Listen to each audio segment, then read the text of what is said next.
What is going on, guys? It is Wrestlelamia here, back with some more news. And like usual, there's lots of news to report both in the WWE and the rest of the wrestling world, including updates on Sasha Banks' return, Randy Orton's neck injury, RTruths' original plans for crashing Drake Maverick's wedding, the return of Damien Sandow, the Undertaker's SummerSlam opponent, a planned Bella Twins program, and the crowning of a new World Heavyweight Champion and Tag Team Champions. Be sure to subscribe and hit that notification bell as we look at the news for the 8th July 2019.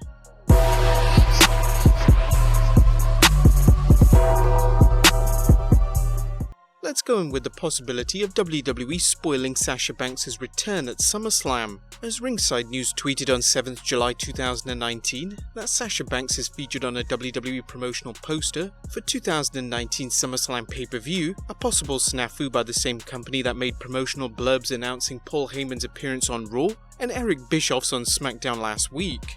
Is this another goof by the WWE's PR department, or a sign that Banks will be returning at the biggest party of the summer? Rumors continue the boss and the WWE have reconciled, so don't be surprised to see her on WWE television soon. On a related note, Ringside News analysed the graphic and noted, "What is very interesting is the fact that current SmackDown Women's Champion Bayley is not featured on the graphic at all, and neither is Alexa Bliss, who has an opportunity to win that title at Extreme Rules on July 14th. Kofi Kingston is also strangely missing, which is odd because he is the current WWE Champion. IWNerd.com also believes that the graphics were doing its rounds a month ago, and that it always featured Sasha even before WWE supposedly had meetings with her to discuss her current situation with the company. But that could be a possible update on Sasha Banks. What about Randy Orton, as we look at the Randy News Network? Early in his career, Randy Orton aired Randy News Network segments updating fans on his recovery from a shoulder injury that put him on the shelf for months. The segments helped Orton make the transformation from a fresh-faced babyface to a self-centered heel, and while the WWE doesn't do these anymore, we have an RNN update for you courtesy of Fightful.com. Fightful has learned that Randy Orton has been dealing with somewhat of a neck injury, which was evaluated last week. Orton jammed up his neck against Black and already had vacation time coming up. He was given an additional 2 weeks prior in order to rest up accordingly. Orton was actually slated to appear at last night's live event, but missed it due to travel and is expected to be back at tonight's live event. Orton has been wrestling Aleister Black at live events, which has some believing this is in preparation for Extreme Rules, where Black's open challenge to the WWE Universe is expected to be answered. Indeed, Black is supposed to announce his opponent this Tuesday on SmackDown.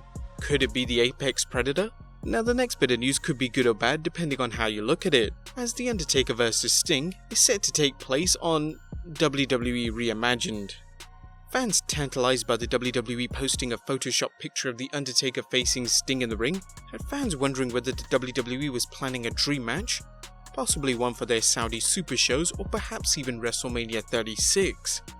While Sting's reported inability to get physically cleared for a WWE return seemed to make this an impossibility, fans were still optimistic. The match will be taking place, but only on WWE Network's new series Reimagined. This aired last night, with a split in the middle between fans who were disappointed at the news, or fans who were relieved at the idea that Sting's not coming out of retirement, keeping his legacy intact. But have you wondered if Luke Gallows and Carl Anderson are staying in the WWE? Well, we may have that answer, as while the last 2 weeks of booking suggest that WWE may have signed the Good Brothers, and rumours circulated that they had agreed to sign or actually signed, Dave Meltzer noted on Friday's Wrestling Observer Radio that they're signed. They're absolutely signed. This is big news for the WWE, as it gives Raw a top tag team, if they continue pushing them as they seem to be doing since reforming the club, and of course it denies AEW a chance to sign them. Let's hope that the WWE realizes that signing a team is only part of the equation and that a strong push is the other part. Gallows and Anderson were underutilized for much of their first run in the promotion, and they bring a lot to the table if utilized properly, as opposed to weak comedy skits such as ones where they're dressed up as doctors. Speaking of dressing up, say yes or maybe no to the dress. RTruths and Drake Maverick's battle for the 24/7 championship has featured the two superstars travelling to some of the most unlikely places to win the belt, as well as wearing elaborate disguises to gain the element of surprise. Recall how Maverick disguised himself as Truth's sidekick Carmella, winning the belt in the parking lot. Turns out RTruth devised his own disguise for when he crashed Maverick's wedding. but Vince McMahon vetoed the idea. RTruth appeared on the Edge and Christian Pod of Awesomeness to explain his original scheme. Let me tell you about that, man. That was Sarah's idea, man. Oh my god, that was so funny. Sarah Stocks, she was there. Because at first I was gonna do the wedding dress and Vince said, no wedding dress. That sounds like he's trying to be funny. Let Truth just be funny, let him be himself. And when he said that, I said, alright, cool. I see the point, no wedding dress. And Sarah said, what do you have on? I said, I've got some black jeans. She said, well, I got a suit coat. We've ordered a suit coat for you. And she said, how about you go with no shirt on? And I laughed, and I went, everyone is dressed like they're in a wedding. She said, yeah. Then I said, just because you said that, I'm gonna wear it. That was all her. Damn, I wish we could have seen Truth in a wedding dress. Moving on though, there seems to be some confusion over the Undertaker's SummerSlam opponent. Now, the internet wrestling community can be a strange place sometimes, whether it's fans' insane theories. Need we mention the theory that Chris Benoit was framed by Kevin Sullivan persists to this day, or wrestling journalists getting into pissing contests over breaking stories? Back in June, Brad Shepard reported on his podcast, Oh You Didn't Know, that according to a source in WWE, Drew McIntyre is currently scheduled to be the Undertaker's opponent at WrestleMania 36. They decided to start the program early to boost ratings, which is why you saw The Undertaker on Raw this past week. Shane is likely to play into it somehow. I'm told The Undertaker handpicked Drew, and it works out well for Drew because they have no creative plans for him after Roman.